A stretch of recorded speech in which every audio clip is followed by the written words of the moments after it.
Mais de 141 milhões de eleitores estão aptos para votar no dia 5 de outubro. Cerca de 130 mil estão concentrados em Rio Claro. Vamos ver na reportagem os preparativos para domingo e algumas orientações. Tudo pronto para o início das eleições. Urnas encaixotadas, lacradas e prestes a receber os votos dos eleitores. O primeiro turno acontece no domingo e está em jogo o cargo político mais importante do país, o de presidente da República. A votação é bastante simples, né? O eleitor vota na sequência deputado estadual, deputado federal, senador, governador, presidente, né? E as urnas eletrônicas são absolutamente seguras, elas não são ligadas em nenhuma rede, elas são ligadas apenas na tomada, né? E a garantia do resultado se dá com os boletins de urna que são impressos pela urna, que podem ser conferidos posteriormente para assegurar que o resultado é aquele mesmo que o TSE está divulgando. A cidade de Rio Claro conta com cerca de 130 mil eleitores dispostos em 50 colégios eleitorais. Em 2014, as eleições são gerais, o que aumenta o número de candidatos e também dos votos que cada eleitor terá que dar no próximo dia 5 de outubro. Para isso, algumas dicas são muito importantes para agilizar no momento da votação. A gente orienta os eleitores a levarem os números dos candidatos, é permitida aquela colinha, a gente disponibiliza até aqui no cartório para o eleitor preencher com os números dos seus candidatos, porque isso facilita bastante para eles não se perder no momento da votação e agiliza a votação, evitando filas nas sessões eleitorais. Documentação específica também é necessária, com RG, certificado de reservista, carteira de trabalho ou qualquer tipo de documento original com foto que comprove a sua identidade. O título de eleitor é facultativo. E para evitar cenas como estas, feitas nas eleições municipais de 2012, onde cabos eleitorais forraram as ruas com santinhos dos candidatos, o TRE preparou uma ação específica para este ano. A Corregedoria do Tribunal Regional Eleitoral orientou os juízes eleitorais, né, que solicitem à Polícia Militar que coíba essa prática de forramento das ruas, principalmente em torno das escolas onde tem votação, né? E será solicitado também à Prefeitura que, na medida do possível, promova a limpeza desses santinhos para que não haja acidentes com idosos, pessoas com dificuldades de locomoção, né? Obstrução de bueiros, além daquela poluição visual que fica no dia da eleição. Bom, e para mais orientações sobre o processo eleitoral, eu recebo o advogado e presidente da Comissão de Direito Político e Eleitoral da OAB de Rio Claro, Alcir José Russo Júnior. Boa tarde, Alcir. Boa tarde, Janaína. Boa tarde ao público que assiste ao programa. Louvável, Janaína, mais essa iniciativa da TV Claré que busca esclarecer a população sobre as atribuições do que seja um deputado, um senador, porque mais importante do que esclarecer, fazer voto para votar em Rio Clarense, é entender o que essas pessoas fazem de forma que a competência para o exercício da função prevaleça como critério de escolha sobre a certidão de nascimento do candidato. É lógico, você tem que estar, além dessas orientações, consciente do seu voto e para quem você vai dar o seu voto, né? É isso que é importante. Sim, é importante votar não apenas em candidato, e justamente o sistema adotado aqui no Brasil, que é o sistema proporcional, busca justamente preservar essa ideia. Proposta, vote em propostas. E essa é a principal orientação, então, para quem está em casa e ainda não decidiu o voto? Exatamente, embora o tempo seja curto, mas eu acho que é possível que a pessoa pesquise um pouco mais, né? E saiba não apenas em quem vota, mas no que vota. É conhecer o cidadão, o candidato, conhecer a sua proposta e aí sim fazer essa escolha, né? Outra opção também que as pessoas encontram, a gente já vai falar um pouquinho das opções de voto, mas tem o voto legenda também, né? Isso, o que significa para o pessoal que está em casa entender? Você vai votar na legenda e esse voto vai para o partido, é isso? Isso. São duas opções, ou três. É possível que o eleitor vote em um partido, é possível que o eleitor vote em um candidato e é possível que o eleitor vote também em uma legenda. Em ambos os casos, os votos são tanto quando o voto é direcionado ao partido ou à legenda, ele serve basicamente para a formação do coeficiente eleitoral, que é o índice que apura quantas vagas determinado partido ou coligação vai poder exercer no parlamento. E quando a pessoa direciona o voto ao candidato, realmente, além de contribuir para a formação do coeficiente eleitoral, contribui também para a eleição daquele sujeito. Tem usados também aí, muitas pessoas têm usado o voto protesto, né? O que implica esse voto protesto? O voto de protesto ou o voto de repúdio, ele decorre justamente dessa insatisfação, dessa sensação de insatisfação geral que a gente vive, né? Tudo isso começa em 1959, quando o rinoceronte cacareco teve mais votos que todos os candidatos a vereador em São Paulo. E os marqueteiros perceberam que esses votos poderiam ser aproveitados. Por quê? Porque quando você direciona o voto ao candidato, o voto não serve apenas para o candidato, serve também para a formação do coeficiente eleitoral. Ou seja, pode ajudar a eleger aquele que você nem queria. Exatamente. Não é o mais votado, normalmente, nas eleições proporcionais, que são aquelas que são utilizadas para deputados, para os deputados, são os mais votados que entram. O partido tem direito a determinado número de cadeiras. Isso aconteceu em 2010, que um fenômeno aí de votação trouxe com ele 3 outros candidatos que não teriam coeficiente para ingressar no cargo que almejavam e hoje cumprem pena em virtude daquele escândalo do mensalão. É por conta disso mesmo que muitas pessoas nem têm um grande número aí de votos e aquele que disparou aí nem sempre entra, né? Exatamente, esse também é o problema.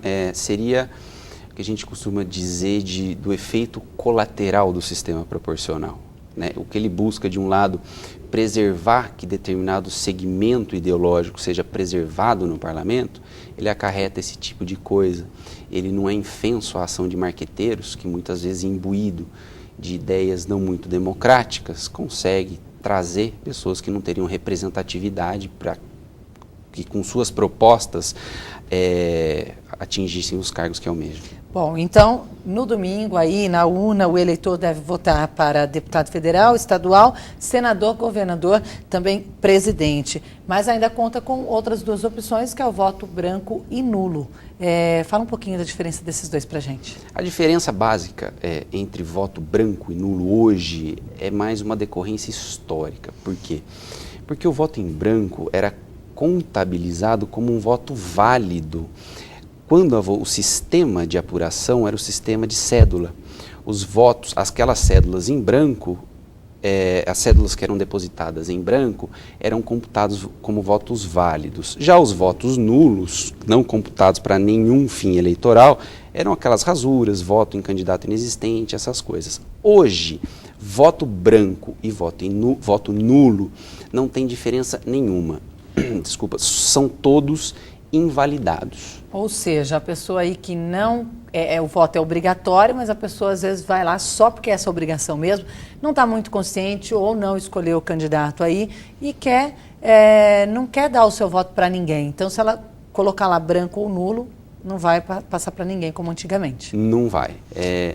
Pode falar. Não conta para ninguém, os votos são invalidados, né? Bom, e você disse também que o mais importante é você saber a função de cada cargo, né? Então, quais as funções e quais também as limitações de cada cargo? Janaína, o Brasil é um país de sistematização difícil, né? Mas a doutrina aí do direito constitucional busca colocar uma ordem nas instituições. O Poder Legislativo basicamente tem 4 funções. Conduzir o processo legislativo de elaboração de leis, emendas, decretos, dentre outros instrumentos normativos. Mas o Poder Legislativo também julga, e a gente assistiu isso, por exemplo, quando do impeachment do presidente Collor. Ele foi impedido de exercer o seu mandato por conta de um julgamento realizado no Poder Legislativo, presidido pelo então presidente do Supremo Tribunal Federal, ministro Sidney Sanches. Essas são as 2 funções típicas do Poder Legislativo, mas o Poder Legislativo também administra, porque ele tem que contratar pessoal, E o Poder Legislativo também fiscaliza os atos do poder público. E a gente vê cotidianamente, talvez hoje seja a função mais representativa desse poder, quando assistimos às CPIs. Ali, a CPI é o exercício típico da função fiscalizatória do Poder Legislativo. E dentro do Poder Legislativo temos os deputados federais e os senadores. O deputado federal seria representante do povo e o senador representante do ente federativo, por exemplo, do estado de São Paulo. Por simetria, essas regras são aplicadas ao âmbito estadual. Por simetria, adaptando, por certo, o ambiente, o aparelho institucional na dinâmica geográfica que ocupa um estado, né? Agora, as pessoas dizem muito assim, nós temos o poder na mão agora, que é a hora de ir às urnas. Mas depois, muitas pessoas são criticadas quando aquele candidato que você elegeu não cumpre suas promessas. A gente tem o poder agora e tem o poder depois também, né? Não significa que eu escolhi um candidato, depois as propostas não são aplicadas, que eu não tenho o direito de cobrar, né? Tem que cruzar os braços. Não, tem que cobrar, é o dever. A gente tem que lembrar que o ato de votar, ele representa um aspecto muito pequeno do processo eleitoral, né? Além disso, é uma simples delegação. Você está transferindo o poder que você tem para uma outra pessoa. E dentre esse poder é o de fiscalizar. O exercício de fiscalização é cotidiano. E a imprensa ajuda muito com isso daí, né? Agora, falando da questão de domingo, né? O que pode, o que o candidato pode no domingo, o que nós, como eleitores, podemos avaliar esse comportamento no dia da eleição? Olha, o candidato e o eleitor, eles podem fazer duas coisas no domingo: votar e torcer. Questão da propaganda: a manifestação individual e silenciosa do eleitor, representado por meio de bottom, eventualmente camiseta do partido, boné, alguma coisa assim, aglomeração de pessoas, pedido de voto, sujar a rua, sujar a cidade, carro de som, não pode. Isso tudo é crime também, é constatado como crime. Muitas vezes, muitas dessas condutas, além de tudo, são definidas como crime, boca de urna.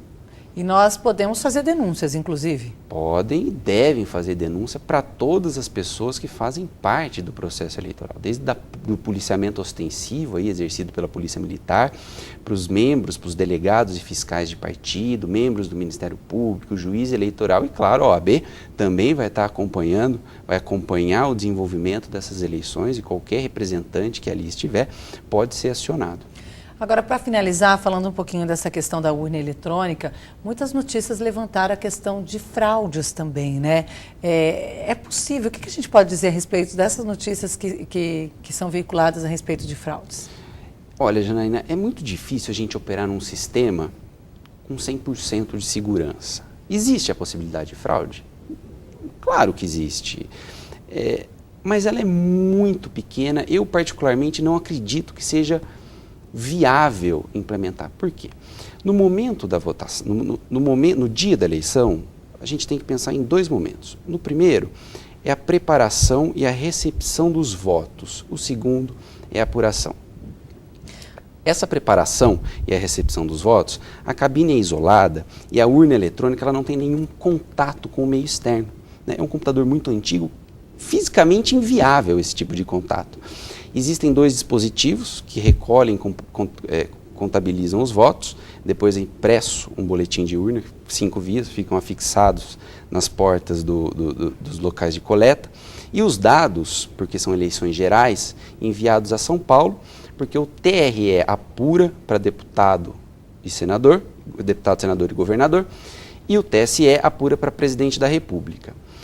Esse momento não existe nenhum contato com a internet, então eu acho muito difícil qualquer tipo de fraude e acredito sinceramente na rigidez desse sistema. Bom, nós temos que fazer a nossa parte então no domingo, né? Quero agradecer a sua participação aqui com a gente. Hoje nós conversamos novamente com o presidente da Comissão de Direito Político e Eleitoral da OAB, o Alcir José Russo Júnior. Muito obrigada pela sua participação. Obrigado a vocês, Janaína, a TV Claré, que novamente contribuem para a cidadania. O Rio Claro Notícias fica por aqui, está de volta na segunda-feira. Um ótimo fim de semana para você.